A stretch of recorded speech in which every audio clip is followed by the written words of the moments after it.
सुप्रभात। आज हम स्मृति में बारिश, जिसके लेखक कृष्णनाथ, यह एक यात्रा बताता यह एक यात्रा वृत्तांत है जो कृष्णनाथ जी ने लिखा है। स्मृति ये हिमाचल प्रदेश की जो है एक तहसील है, वहाँ की आपने यात्रा की थी और वहाँ पर वहाँ की जनसंख्या, वहाँ की ऋतु, वहाँ की फसल, वहाँ की जलवायु और वहाँ के भूगोल का वर्णन किया है। देखिए, हम भी जब किसी पर्वतीय प्रदेश की यात्रा करते हैं तो हमें भी वहाँ की भौगोलिक जानकारी के बारे में, वहाँ की सामाजिक जानकारी के बारे में, वहाँ की राजनीतिक जानकारी के बारे में लिखना चाहिए। वैसे ही कृष्णनाथ ने लिखा है। सबसे पहले हम कृष्णनाथ जी का जीवन परिचय समझ लेते हैं। आपका जन्म 1934 वाराणसी उत्तर प्रदेश में हुआ था। आपकी जो प्रमुख रचनाएं हैं लद्दाख में राग विराग,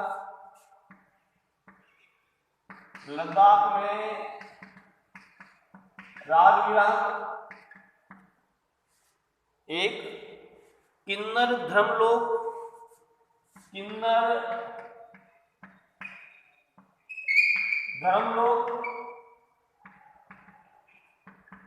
स्मृति में बारिश, जिसका अध्ययन हम करेंगे आज, पर्वती परिक्रमा,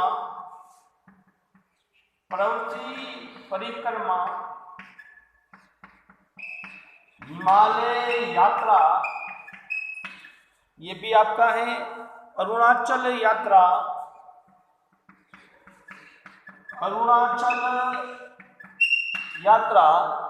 और बौद्ध निबंधावली, ये सारी आपकी रचनाएं हैं। आपको जो सम्मान मिला है वो लोहिया सम्मान मिला है।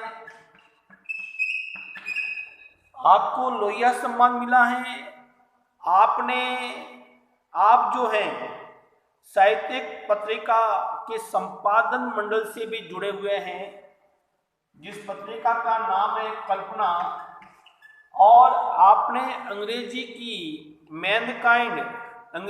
मैनकाइंड पत्रिका का संपादन भी किया था। कुछ समय के लिए मैनकाइंड पत्रिका का भी संपादन आपने किया था। आपने बौद्ध दर्शन पर बहुत कुछ लिखा है। अब हम इस अध्याय की पृष्ठभूमि समझते हैं कि इस अध्याय में क्या दे रखा है।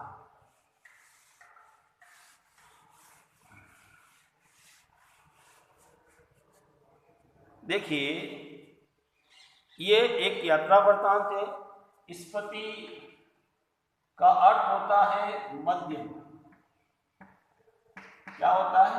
मध्यम। अब किसके मध्य? भारत व तिब्बत के मध्य जो भाग है उसे स्मृति कहा गया है। तो स्मृति में बारिश ये एक यात्रा वृत्तांत है जो हिमालय के मध्य स्थित है। भौगोलिक और प्राकृतिक विशेषताओं के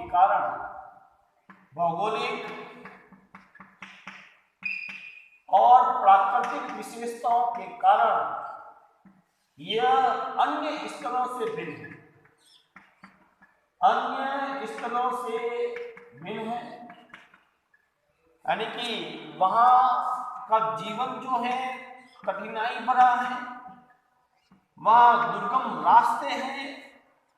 किस प्रकार वहाँ के लोग अपना जीवन यापन करते हैं, इस पाठ में लेखक ने वहाँ की जनसंख्या, वहाँ की ऋतु कि वहाँ कितनी ऋतुएं होती हैं, वहाँ की फसल, जलवायु, भूगोल, इन सभी का जो परस्पर संबंध है उसका वर्णन किया है। अपनी यात्रा वृत्तांत में इन सबका जो परस्पर संबंध है इसका वर्णन किया है कि किस प्रकार वहाँ के लोग जो हैं रहते हैं। और लेखक ये चाहता है कि कुछ युवा पर्यटक जो है वहाँ पहुँचे और वहाँ के लोगों में नया जोश भर दे, वहाँ के पर्यावरण को बदल दे। क्योंकि देखिए वहाँ ठंडा रेगिस्तान है और स्पति में, जब स्पति लेखक बताता है कि जब मैं गया, और जोग संजोग की बात है कि जब मैं वहाँ गया तो वहाँ बारिश हुई, ये मेरे लिए सफल सहयोग था। क्योंकि वहाँ पर बारिश जो है नाम मात्र की होती है। तो कुल मिला के इस यात्रा वृत्तांत के माध्यम से लेखक ने वहाँ की जनसंख्या, वहाँ की ऋतु, वहाँ फसल, जलवायु, भूगोल आदि का वर्णन जो है हमारे सामने रखा है और युवा पीढ़ी को ये प्रेरित किया है कि आप लोग भी जाइए, क्योंकि वहाँ की भूमि जो है बूढ़े लामाओं से उदास हो गई है। इसलिए हमें वहाँ जाकर वहाँ के लोगों में एक नया जोश बनना है। अब हम इस पाठ का सारांश समझते हैं, इस यात्रा वृत्तांत का सारांश समझते हैं कि इस यात्रा वृत्तांत में क्या दे रखा है।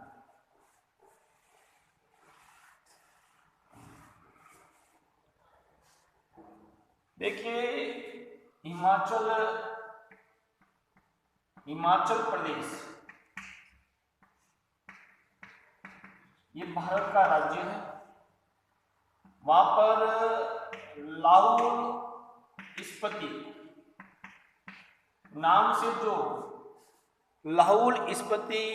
से जो जिला है,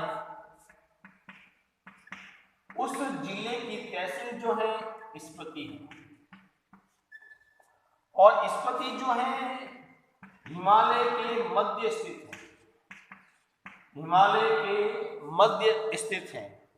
समुद्र तल से उसकी ऊंचाई जो है 12,500 फीट है। समुद्र तल से जो इसकी ऊंचाई है वो 12,500 फीट ऊंची है। वहां पर संचार व्यवस्था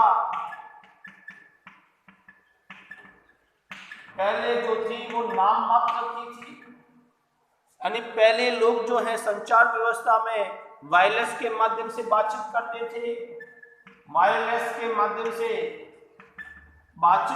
थे, अब तो सारी सुविधाएं हो गई हैं वहाँ। और केलंग और काजा के बीच में बातचीत होती रहती थी। केलंग का बादशाह जो है, उस बादशाह को ये भय रहता था कि कई काजा का सूबेदार जो है उसकी आज्ञा का पालन नहीं करे।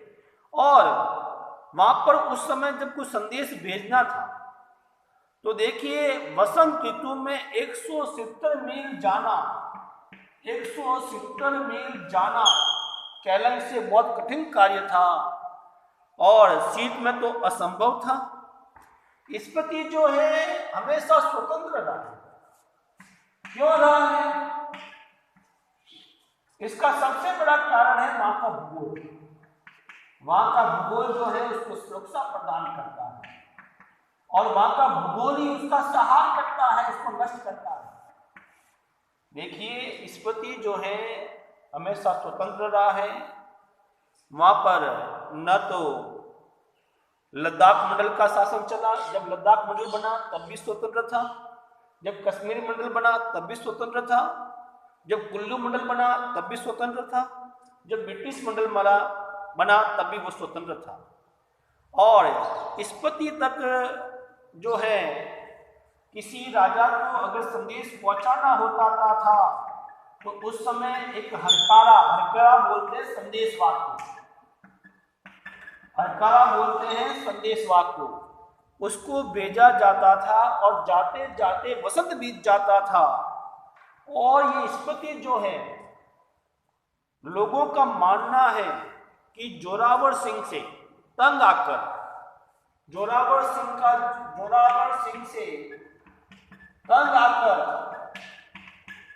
लोगों ने स्पीति को छोड़ दिया क्योंकि उसने स्पीति को और वहां के व्यारों को लूटा है। स्पति के लोगों को लूटा है।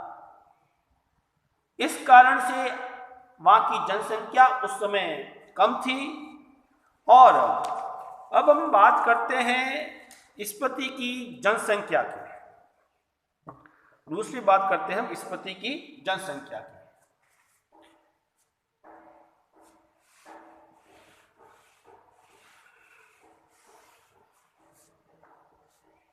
देखिए, हम बात करते हैं स्पति की जनसंख्या की बात करते हैं हम। देखिए, हम भी कहीं घूमने जाए तो हमें भी वहाँ की जानकारी अच्छी तरह से होनी चाहिए। देखिए 1901 में देखिए स्पति की जनसंख्या जो है वो लाहौल से भी कम थी, लाहौल से भी कम थी, लाहौल से भी कम थी। 1901 में 1901 की जनगणना के अनुसार वहां की जनसंख्या 3231 थी। 3231 वहां की जनसंख्या थी। 1971 की जनगणना के अनुसार 1971 की जनगणना के अनुसार वहां की जनसंख्या थी 7199। और वहां का जो जनघनत्व है, वहां का जनघनत्व जो है वो 4 से भी कम है। लेकिन वर्तमान की बात करें 2002 की जनगणना के अनुसार 2002 की जनगणना के अनुसार वहां की जनसंख्या है 34,000। कितनी है? 34,000। और लाहौल स्पति का जो क्षेत्रफल है वो है 12,200 वर्ग किलोमीटर। 12,200 वर्ग किलोमीटर वहां का जो क्षेत्रफल है यह है लाहौल स्पति का क्षेत्रफल है। अब हम बात करते हैं कि लाहौल स्पति का जो प्रशासन जो है हमें कैसे मिला। इस लाहौल स्पति का प्रशासन जो है हमें कैसे मिला, ये सबसे बड़ी बात है। देखिए, ये लाहौल स्पति का जो प्रशासन है वो हमें ब्रिटिश राज से जस का तस मिला। ब्रिटिश राज से जस का तस मिला, उसमें किसी प्रकार का परिवर्तन नहीं किया गया। जब अंग्रेजों को 1846 में अंग्रेजों को ये 1846 में कश्मीर के राजा गुलाब सिंह से मिला। कश्मीर के राजा गुलाब सिंह ने 1846 को स्पति का शासन अंग्रेजों के हाथ में दे दिया और 1847 में ये कांगड़ा जिले के अधीन रहा। 1847 में ये कांगड़ा जिले के अधीन रहा।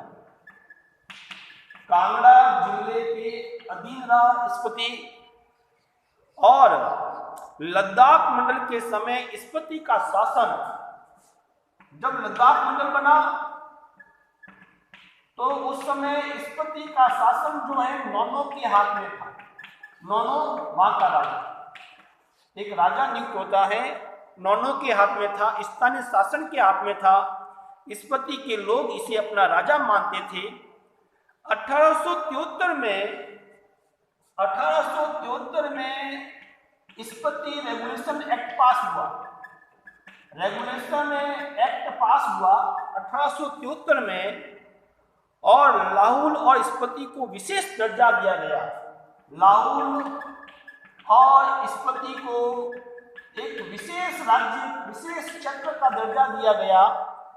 और स्वराज्य के बाद, यानी कि हमारा देश स्वतंत्र होने के बाद, जब हमारे देश का स्वराज्य आ गया, यानी स्वराज्य के बाद जब ये हमारे अधीन आ गया, तो 1960 में लाहौल स्पति को पंजाब राज्य में शामिल किया गया। यानी कि पंजाब राज्य के अंतर्गत एक जिला बनाया गया जिसका केंद्र था केलंग। और 1966 में देखिए 60 तक तो कहाँ था?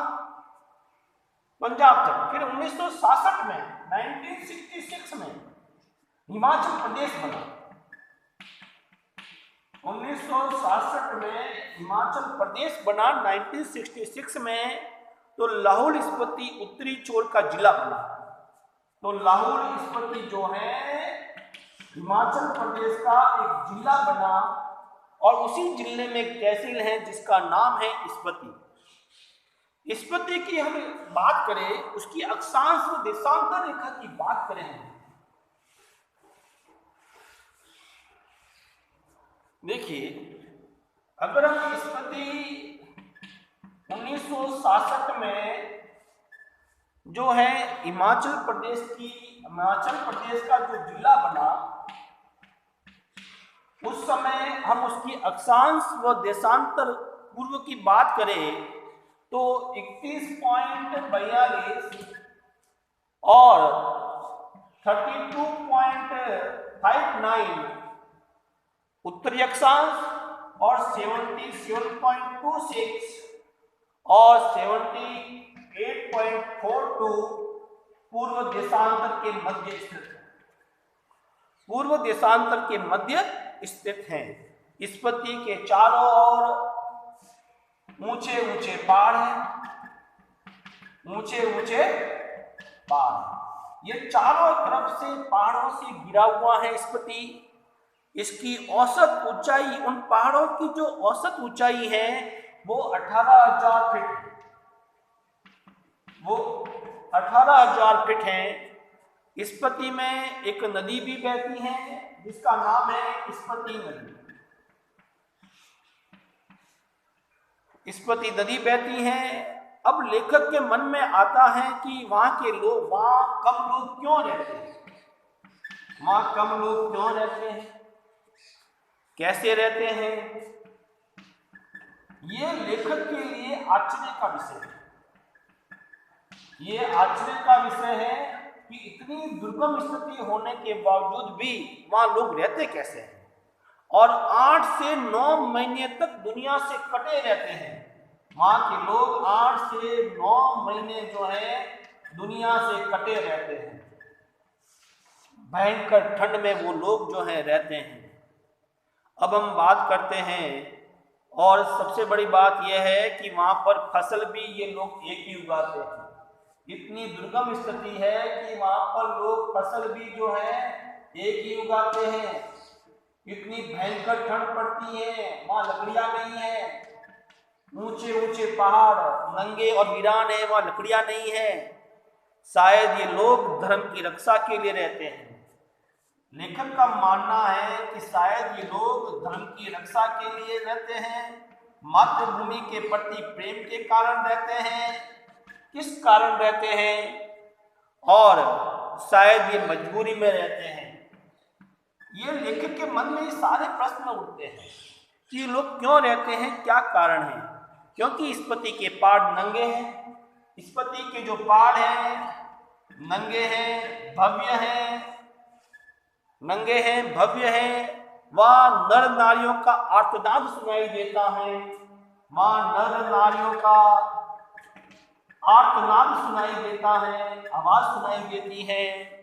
शिव का अट्ठास नहीं है, वहां हिम का आर्तनाद सुनाई देता है। वहां ठिठुरन है, गलन है, व्यथा है। और जब हम वहां जाकर देखते हैं, लेखक कहता है जब मैंने वहां जाकर देखा तो बहुत सारे ऐसे जो पर्यटक स्थल हैं, बहुत सारे जो है ऐसे पर्यटक स्थल हैं जहां पर स्केटिंग प्रतियोगिता होती है, सौंदर्य प्रतियोगिता होती है, छोले भटूरे होते हैं। ऐसे बहुत सारे स्थान हैं, वहां पर ऐसा कुछ भी नहीं है। वहां स्पीति में ऐसा कुछ भी नहीं है।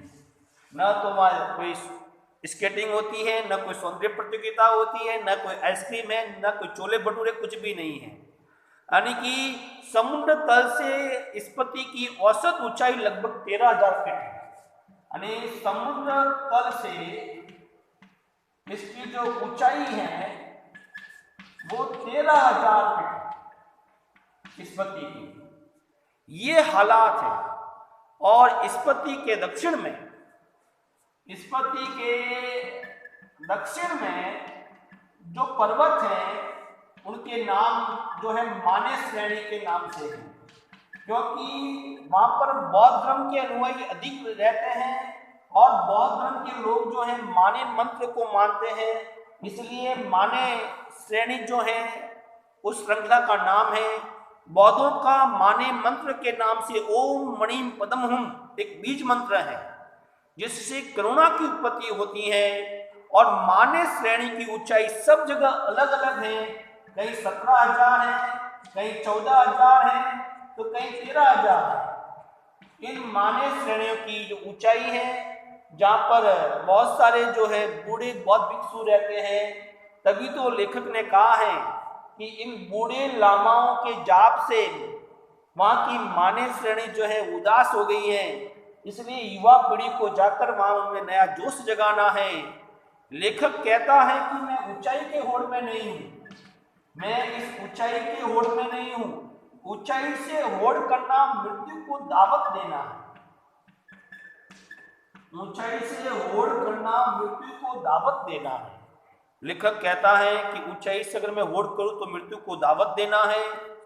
ये लोग देश दुनिया से कटे हुए होते हैं, हम जैसे युवक और युवतियां वहां जाए, वहां के लोगों में नया जोश जगाए, वहां के लोगों को आनंद का अनुभव करवाए, क्योंकि वहां माने की श्रेणियां बूढ़े लामाओं की जाप से उदास हो गई हैं। युवक युवतियां किलोर करे, स्पति में आर्तनाद जमा हुआ है और युवा उस आर्तनाद को पिघलाने की कोशिश करे। अब हम बात करते हैं स्पति में ऋतुएं कि स्पति में कितनी ऋतुएं होती हैं।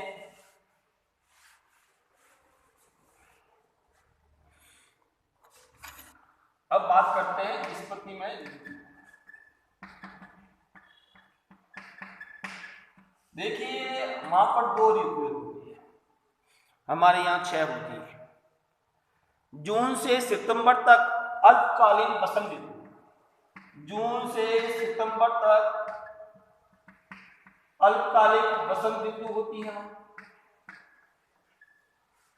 और शेष जो है शीत ऋतु, शेष में होती है शीत ऋतु यानी सर्दी होती है। ये 2 ऋतुएं वहां होती हैं। जुलाई में वहां का तापमान जो होता है, जुलाई में वहां का तापमान औसतन 15 डिग्री होता है।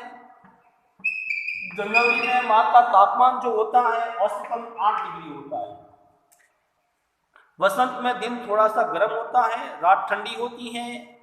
स्पति में बसंत तो होती है, लेकिन अपने यहाँ जो बसंत होती है उसमें क्या आते हैं, फूल आते हैं, हरियाली होती है चारों तरफ।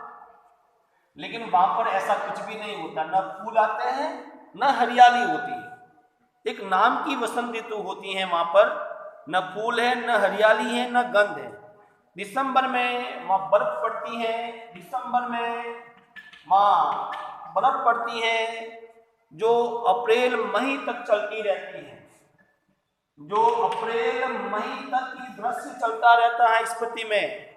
और नदी नाले वहां के जम जाते हैं, नदी नाले जो होते हैं वहां जम जाते हैं। किस प्रकार वहां के लोग रहते होंगे। और पावस ऋतु, वर्षा ऋतु की बात करें तो सहयोग है, वर्षा ऋतु नहीं पावस ऋतु। देखिए अगर हम वर्षा ऋतु की बात करें, पावस ऋतु की बात करें तो वो हिमाचल में नहीं है। उनको नहीं मालूम कि वर्षा ऋतु में नदियां बहती हैं, बादल उमड़ते घुमड़ते हैं, जंगल हरे भरे होते हैं, हाथी चिंगारते हैं, मोर नाचते हैं, बंदर चिप जाते हैं। ये सब वर्षा ऋतु में होता है। उनको इस संदर्भ में कोई जानकारी नहीं होती है। अगर कालिदास, हम कालिदास की बात करें और कालिदास ऐसी वर्षा ऋतु की बात करें तो वहां के लोग समझ नहीं पाएंगे कि वर्षा ऋतु होती क्या है। लोग कहेंगे कि देवता कौन है भाई, कहां से आया है और क्या कह रहा है, क्योंकि उनको नहीं मालूम कि बारिश क्या होती है। कभी कभी बारिश हो भी जाती है लेकिन वो उनकी सारी इच्छाएं पूरी नहीं कर पाती है। वहाँ की धरती सूखी ठंडी और बंदिया होती है। वहाँ की जो धरती जो होती है सूखी वंध्या वंध्या बंजर और ठंडी होती है वहां की धरती। और वर्षा में सिर्फ वर्ष में एक फसल होती है। अब हम बात करते हैं फसल की।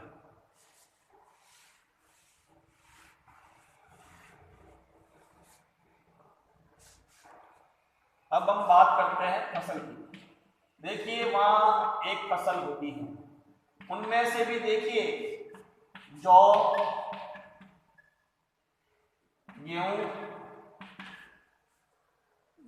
गेहूं, मटर, सरसों, इसमें जौ प्रमुख है वहां का खाद्यान्न। जौ जो है वहां की फसल जो है प्रमुख है, क्योंकि सिंचाई का साधन पहाड़ से आ रहे नाले से करते ही लोग। पहाड़ से जो नाले आते हैं उससे वे लोग सिंचाई करते हैं, क्योंकि वहां नदी बहती है जिसका नाम है स्पति नदी, लेकिन उसका तट इतना चौड़ा है, बहुत चौड़ा है, इसलिए वो पानी जो है वहां तक पहुंच नहीं पाता है, उसमें वो पानी काम नहीं आता है। स्पति में ऐसी बहुत सारी भूमि है जिसको उपजाऊ बनाया जा सकता है, लेकिन इसके लिए वहां पानी का कोई साधन होना चाहिए, और पानी का जो साधन नहीं है तो वो भूमि कोई काम की नहीं है। ऐसी बहुत सारी भूमि है, अगर पानी का साधन हो तो वो लोग आराम से खेती कर सकते हैं। स्पति में फल नहीं होते। देखिए स्पति में फल नहीं होते, ये लोग समझते नहीं है। मटर और सरसों को छोड़कर कोई सब्जी नहीं होती है। वहां पर मटर की सब्जी और सरसों की सब्जी, ये दो सब्जी होती है। वहां पेड़ नहीं है, वहां पर पेड़ भी नहीं है। ऊंचाई अधिक है, ठंड की अधिकता है, वर्षा की कमी होती है, इसलिए स्पति नंगी और वीरान है। इस तरह से वहां की फसल का जो जिक्र किया गया है। अब हम बात करते हैं वहां की बारिश के बारे में। जो एक घटना होती है उस संदर्भ में बातचीत करते हैं हम लोग।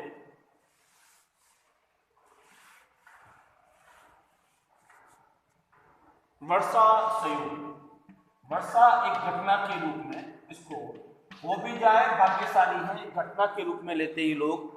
देखिए एक घटना होती है, वर्षा एक घटना होती है, लेकिन उनके लिए एक सुखद संयोग भी होता है। उनके लिए कि लेखक कहता है कि हम लोग काजा के डाक बंगले में सो रहे थे।